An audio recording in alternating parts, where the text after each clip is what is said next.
Hi friends, ఈరోజు mini బ్లాగ్లో dicky సాగు పొటాటో ఫ్రైని టేస్టీగా ఎలా తయారు చేసుకోవాలో చూద్దాం. ముందుగా ఈ ఆకుకూరని నీట్గా క్లీన్ చేసుకొని చిన్న చిన్న ముక్కల్లా కట్ చేసుకొని ఉంచుకోవాలి. ఆకుకూర 3 వంతులు, 1 వంతు బంగాళదుంపలు ఉండాలి.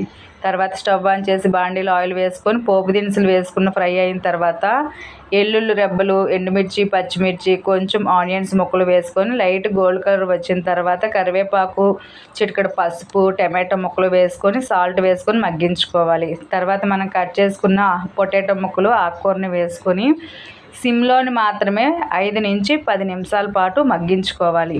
హైలో మాత్రం అస్సలు పెట్టకూడదు.